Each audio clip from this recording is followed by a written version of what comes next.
Үзэгч та бүхэн амлан гэрээ Монголын үндэсний олон нийтийн телевизийн Монголын мэдээ суваг тайм тайлбар хөтөлбөрөөр эхэлж байна.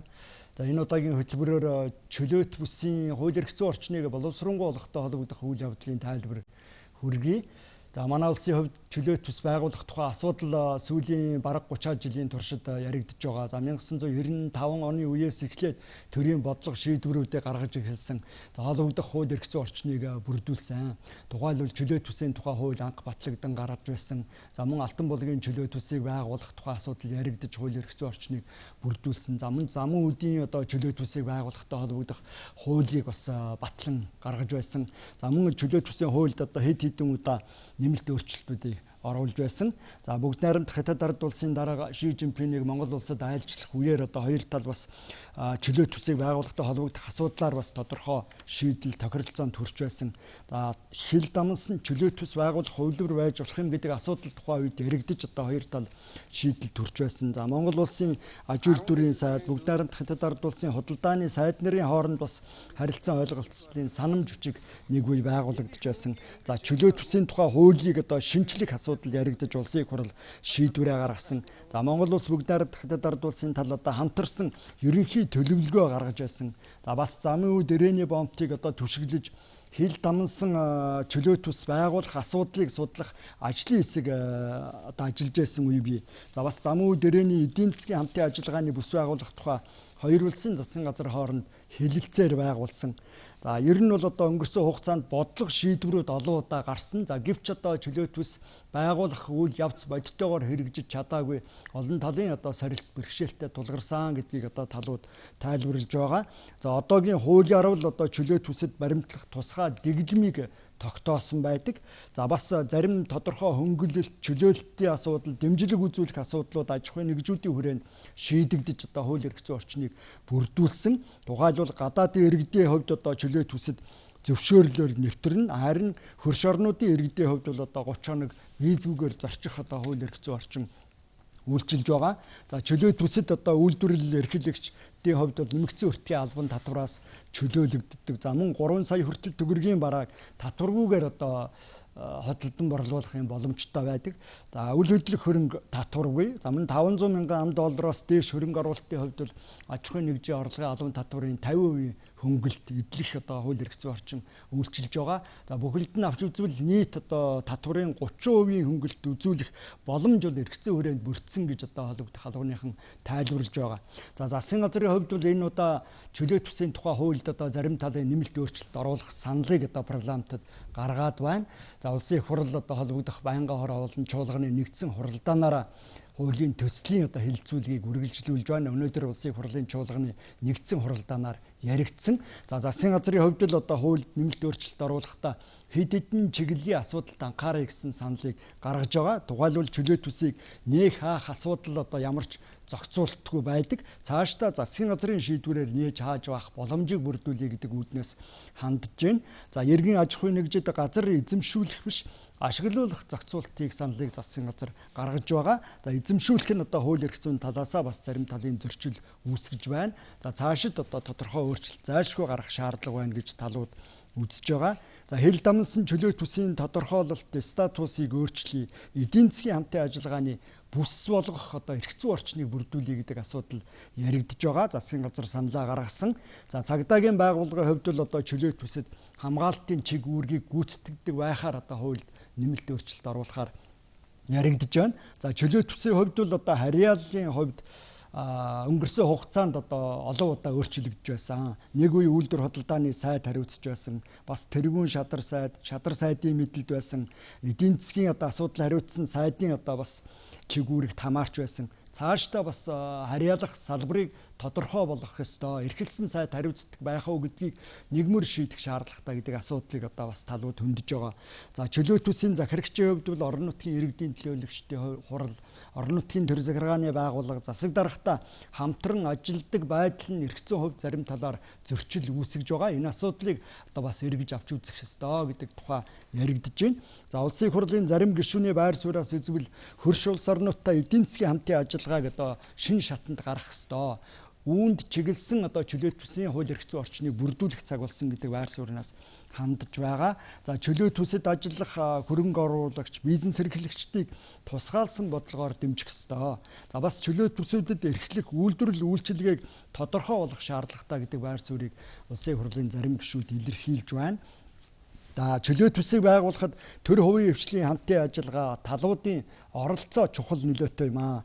За энэ хуулийн өөрчлөлтийг чөлөөт бүсүүдэд үүссэн хүндрэл, бэрхшээл гацаанаас гаргахад чиглүүлэх хэрэгтэй гэдгийг улсын хурлын гишүүд сануулж байна. За хууль эрх зүйн зөрчлийг бас арилгах шаардлагатай, зарим талаар одоо бас зөрчилтэй асуудлууд бий болсон. Өнгөрсөн хугацаанд бас хууль зөрчсөн шийдвэрүүд одоо бас гарсан гэдгийг зарим гишүүн сануулж байгаа.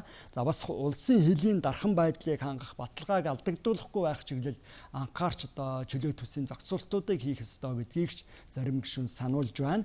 За одоо улсын хурлын чуулганы өнөөдрийн нэгдсэн хуралдааны явцаас үзэгч та бүхэнд хүргье. Чөлөөт бүсийн хуулийн 8-7-гийн 7-д чөлөөт бүсэд газар эзэмших болон ашиглах зөвшөөрлийг олгоно гэсэн байж байгаа.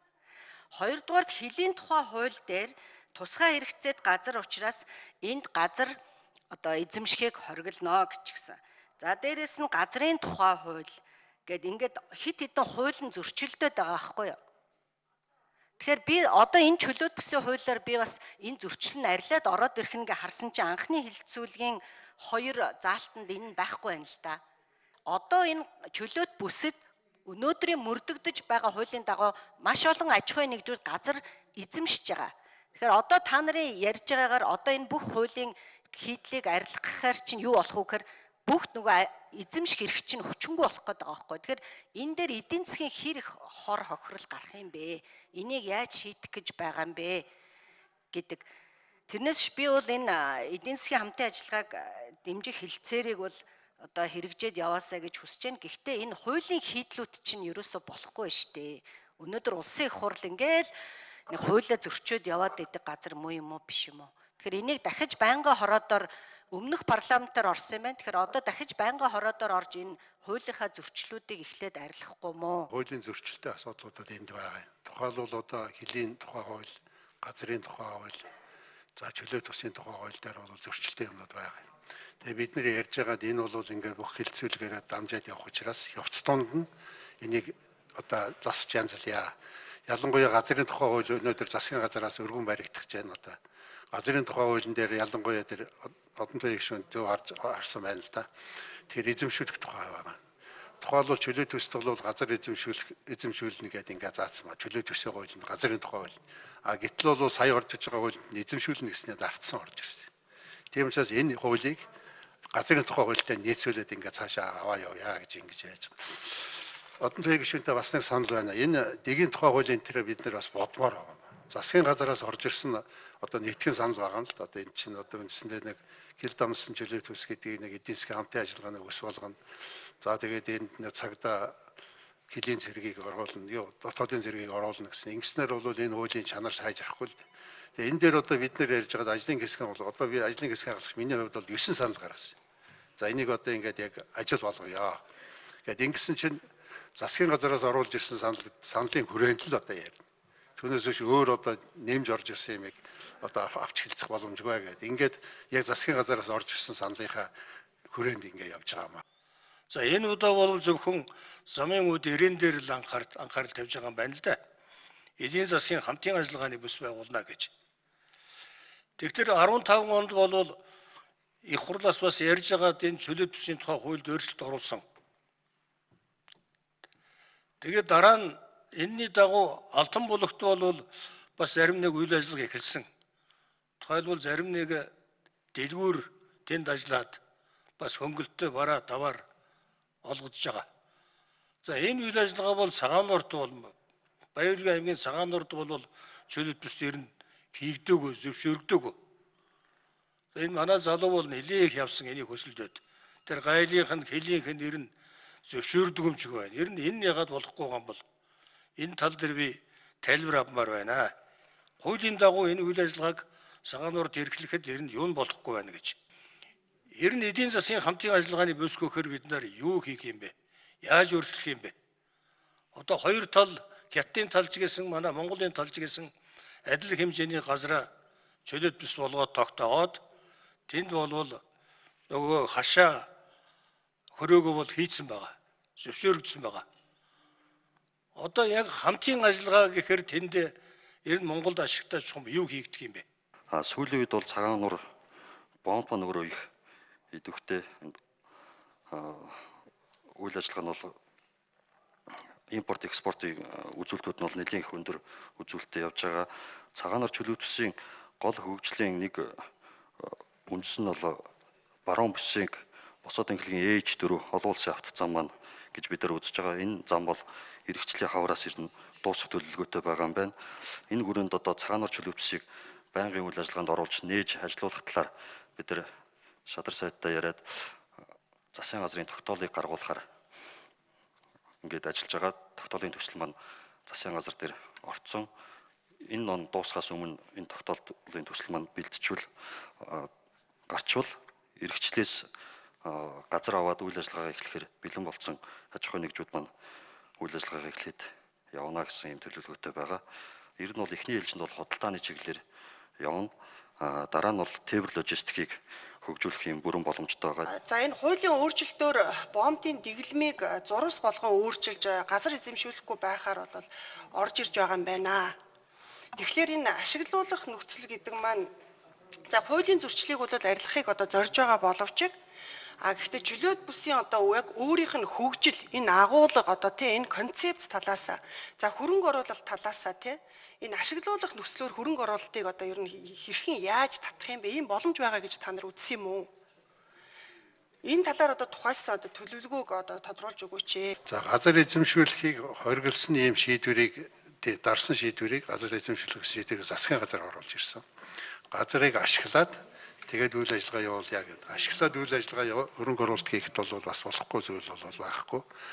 Хамгийн гол нь эзэмшүүлчихээр зэрэг тэн дээр нэг хүмүүс эзэмшчихээ тэгээд юм хийсэн байхгүй нэг бүх нөхөн хоолсаад гिचэр ийм юмнууд гараад байгаа юм л да.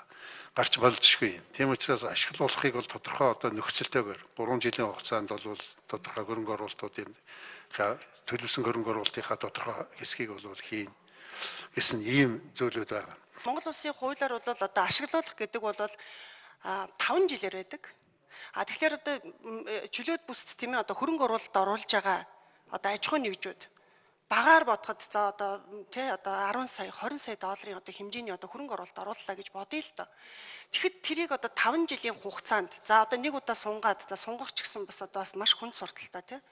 Тэгэд ингээд ахиж нэг одоо сунгаад ингээд нэг 10 жилийн дотор тийм ээ одоо хэр зэрэг одоо үр өгөөж тэгээд эдийн засагт одоо тэлэх энэ бодлогын хүрээнд ч гэсэндээ энэ бол өөрөө бодлого концепцийн хувьд бол одоо агуулга нь бол хангагдж байгаа гэж үзэж байгаа юм. Газар эзэмшсэн компаниуд компанитайгаа ингээд газраа бусдад шилжүүлж байгаа асуудал дийлинг нь байгаа учраас бас энэ үйл ажиллагаа явуулахгүй мөртлөө эрх авчаад тэрийгэ буцаагаад газар эзэмших хэрэгтэйгээ хамт ингээд өөр компаниуд шилжүүлэх энэ хяналтгүй явах энэ асуудлуудаас дамгаалсан учраас энийг хийсэн гэж одоо дэд ажлын хэсгийн тайлбарыг өгч байгаа. Тэгэхээр таны асууж байгаа энэ заалт бол харин дэвшил болсон гэж би харж байгаа. Гадны хөрөнгө оруулагч нарт бол энэ заалт харин нэлээд дэвшил болсон шүү. Хөрөнгө оруулалтаа татах гэж байгаа юм бол ингээд ажиллах хүчнийх нь квотыг одоо ингээд хязгаартай болгоод хуучин энэ хуулиндаа бол хязгааргүй одоо орж ирээд ингээд ажилдаг ийм байсан гэж би ойлгож байгаа. Гэтэл одоо оруулж ирж байгаа ингээд нэмэлт өөрчлөлтөөр чинь ингээд засгийн газар нэг юм квот маягийн хязгаарлалтай болгочихж байгаа юм байна гэж. Тэгэхээр чинь бид ингээд хөрөнгө оруулах юмаа улам ингээд хүндрүүлээд байгаа байхгүй юу? Хөрөнгө оруулах гэж байгаа хүн чинь тэр чөлөөт хүсэл гэж нэрлэж байгаа юм бол чөлөөтөө оруулж ирээд тэгээд тэндээ чөлөөтэй ажил хөдөлмөрлөхийг хэлж байгаа юм байгаа үст. Тийм учраас энэ засгийн газар оруулж ирж байгаа энэ хоёр залтыг чинь нэг ерөөсө болохгүй байна. Энийг нэг жоохон хуучнаар нь байлгаад тэгээ гаднаас ажиллах хүч авахд засгийн газараас тухайн жилд олгодог хязгаарлалтанд хамаарахгүй байхаар тэр зохицуулсан тэр харилцааг нь хэвээр нь үлдээхгүй бол ингээ энийг хасчихад оруулаад ирэхлээр чинь хэн хөрөнгө оруулах юм бэ? Яг манай энэ өнөөдөр одоо хэлцэж байгаа хуулинд бол энэ ажлын хүчний тэр квотын асуудлын тэр бол дурддагдаагүй. Зүгээр энэний дараа хэлцэх хуулинд бол чөлөөт бүсийн асуудлаар ажлын хүч оруулахад код тогтооно гэсэн тийм хязгаарлалт бол байгаа. Энэ бол одоо энэ хуулийн дараа хэлцэгдэх хууль байгаа. Тэгэхээр тэр бол бас яг таны хэлж байгаа саналтай бол эдийн засгийн байнгын орон даргын хувьд бол санал нэг байна. Энд яг яагаад бизнесүүд яг очихгүй байгаа гэдэг дээр бид нэр яг үнэндээ татварын хувьд хөнгөлт чөлөөлт гэдэг мөртлөө нөөц ч гэсэн одоо дотоодод үйлдвэрлэсэн бараа бүтээгдэхүүний нөөц ч гэсэн тэг хувьтай гарч л байгаа шүү дээ. Тэрийг хөнгөлж байгаа. Тэгэхээр бид нар энэ чөлөөт төс гэдэг концептыг бас нэг эргэж харж заавал нэг газар хашаан дотор чөлөөт төс байхаар энэ чөлөөтэй болдог, энэ экспортыг татдаг, экспортыг дэмждэг, хөрөнгө оруулалт татдаг гэсэн энэ ойлголт маань яг зөв юм уу? Заавал нэг хашаан дотор энэ саяны хэлж байгаа тэр татварын хөнгөлтүүд ер нь үнэхээр хуучин бол хашаалж авчиж хийхгүй бол бүртгэлийн асуудлууд хэцүү байсан баг.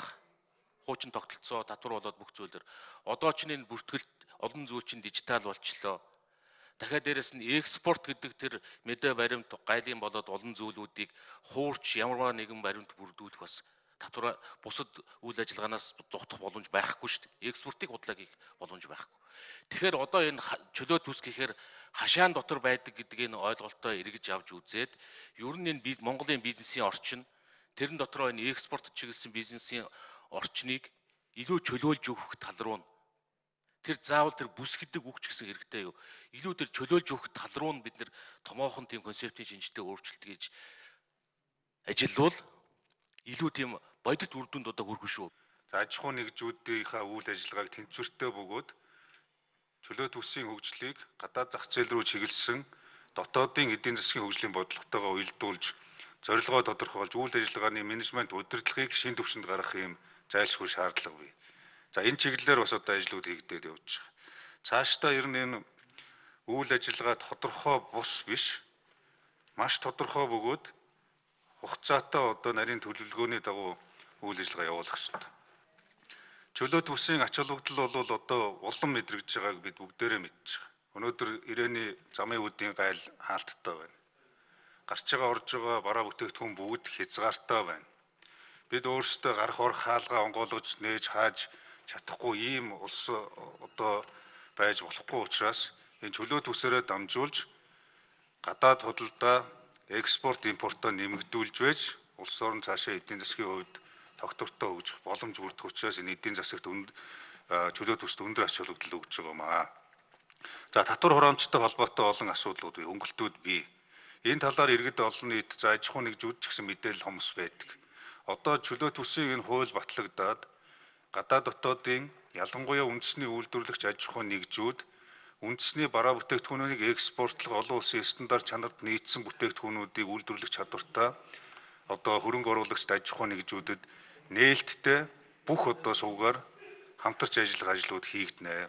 Нөгөө талаараа чөлөөт төсвийн захиргааг бид олон улсын төвшөнд удирдлага менежментээр бас хангаж явах ёстой.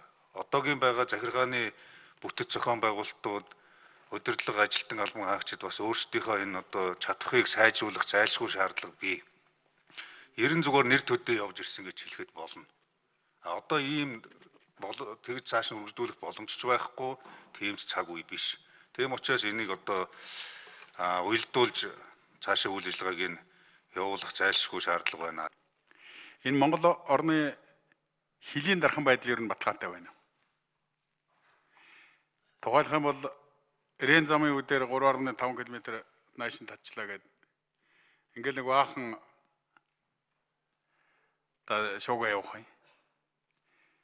Тэгээ юм дээр холбогдох албан тушаалтан хүмүүсүүд нь их тодорхой хариултыг цаг тухай болгонд нь өгмөр байх юм. Өөр газруудад одоо дорн талахгүй та баахан хятадууд орж ирээд мал маллаад байна, газар дээрээ эрхлээд байна. Энэ Тэндгүүл аймгийн сумд одоо урд өршин хүмүүсүүд ирээд газар эзэмшээд байна. Гэх мэтлэнгээр ингээл ийм юмнууд яриад байна.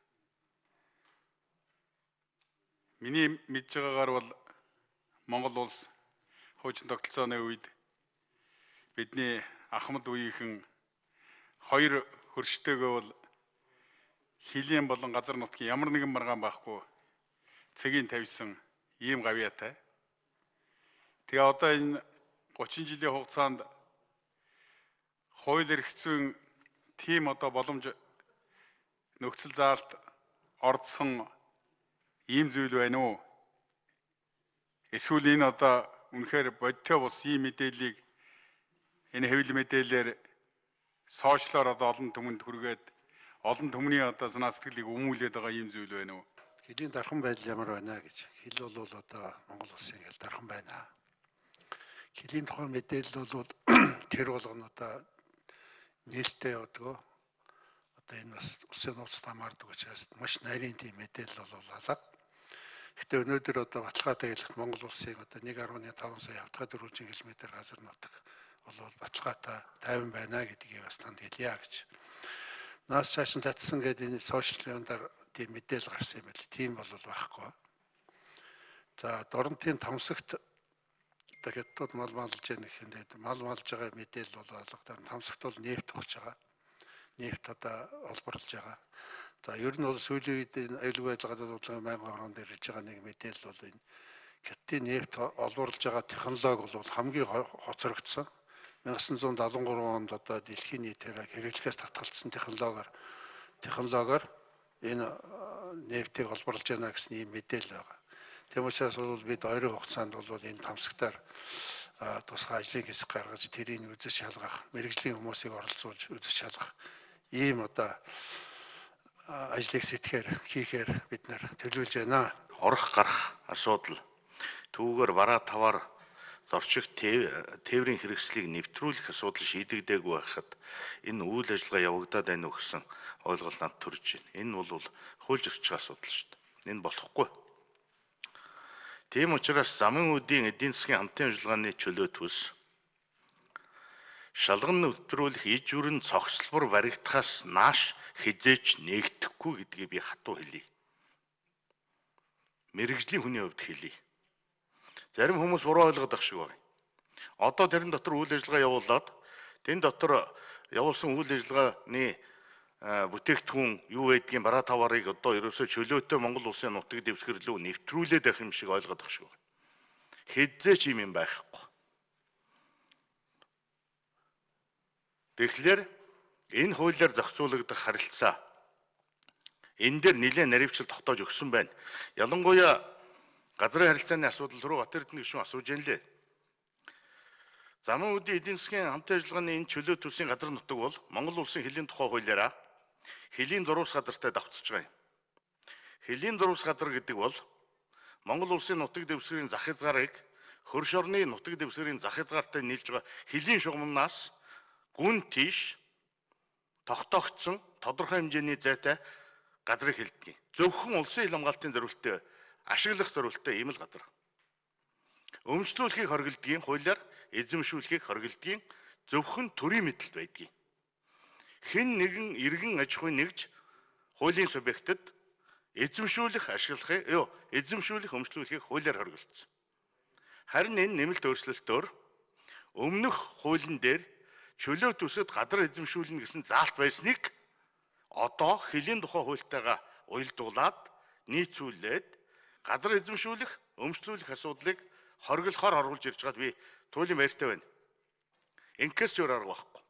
Өмнөд ойр байгаа учраас энэ хэсгийн чөлөө төсвийн хамгаалалтыг онцгой анхаарч улсын ил хамгаалалтын нэгэн адил тэр байтугай улсын ил хамгаалтаас ч илүү хамгаалах ёстой.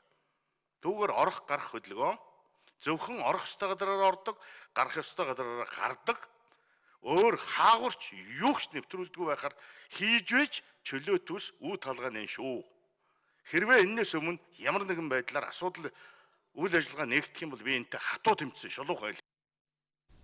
Улсын хурлын зарим гишүүдийн хувьд одоогийн нөхцөл байдлаас авч үзвэл чөлөө төсөвдөд цөөн тооны дэлгүүр ажиллахаас одоо үйл ажиллагаа нь хэтрэхгүй байгаа. За зарим иргэн аж ахуйн нэгжийн хувьд татваргүйгээр одоо тамхи арх зарах худалдан борлуулахаас эхлээд хууль бус үйлдэл гаргаж байна гэдгийг одоо сануулсан. За энэ мэт одоо хууль бус үйлдлийг бол зогсоох ёстой гэдгийг одоо тайлбарлаж байгаа. За чөлөө төсөвдийн хувьд цаашдаа ямар хүрээний ажил үйлчилгээг эрхлэх вэ гэдэг асуудал анхаарал татж байгаа.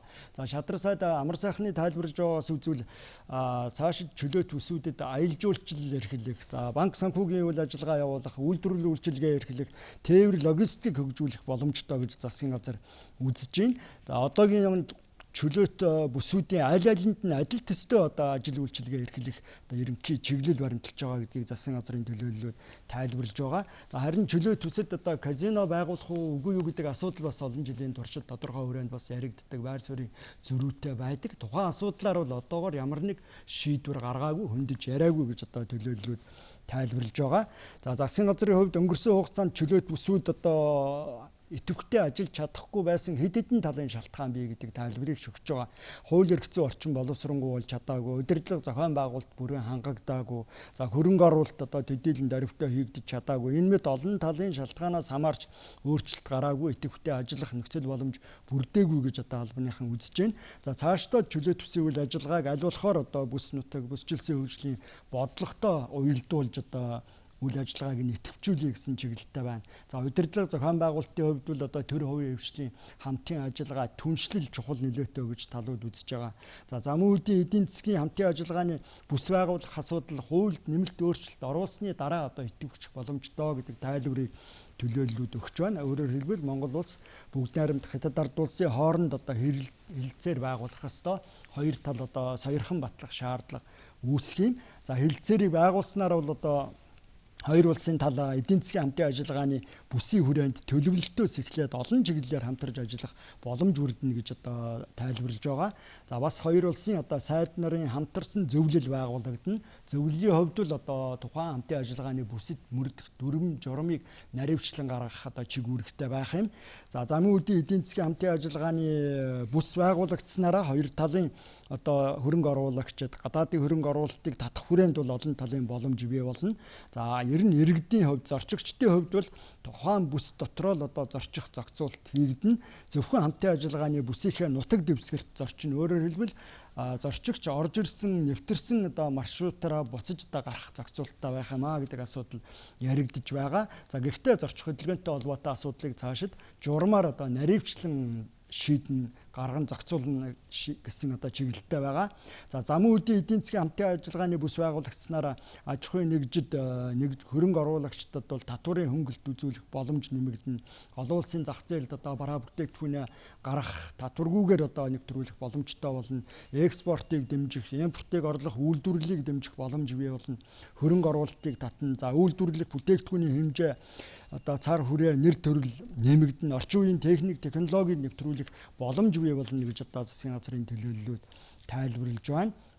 Чөлөөт бүсүүдийн өнөөгийн нөхцөл байдлыг авч үзвэл замын үеийн чөлөөт бүсийн хувьд байршил нь бол Дорногов аймгийн замын үд сумын нутаг дэвсгэрт хамаарч байгаа нийт 900 га талбайг эзэмшдэг. Үйл ажиллагааны төрлийн хувьд бол үйлдвэрлэл, тээвэр, логистик, аялал жуулчлал, худалдаа үйлчилгээг эрхлэх боломжтой нөхцөл одоо боломжийг бол бүрдүүлж байгаа.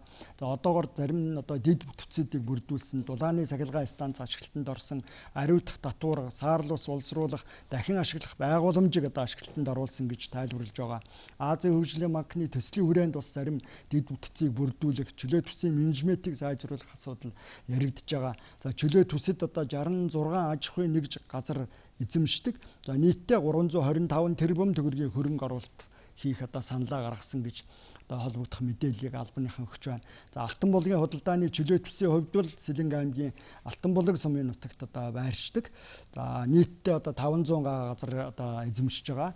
За нийт 2019 оны байдлаар бол 100 гаруй одоо аж ахуйн нэгж одоо бүртгэлтэй байдаг. 20 гаруй аж ахуйн нэгж одоо байнгын үйл ажиллагаа явуулж байна. За цагаан нуурын чөлөөт бүсийн хувьд бол Баян Улгийн аймгийн нутагт байршдаг. За нийт 700 га газар талбай эзэмшдэг. За бүртгэлтэй одоо 10 гаруй аж ахуйн нэгж бий гэсэн тайлбарыг одоо зарим албаныхан өгч байгаа юм аа. За үзэгч та бүхэнд чөлөөт бүсийн хууль эрх зүйн орчныг боловсронгуй болгохтой холбогдох үйл явдлын тайлбар хүргэлээ.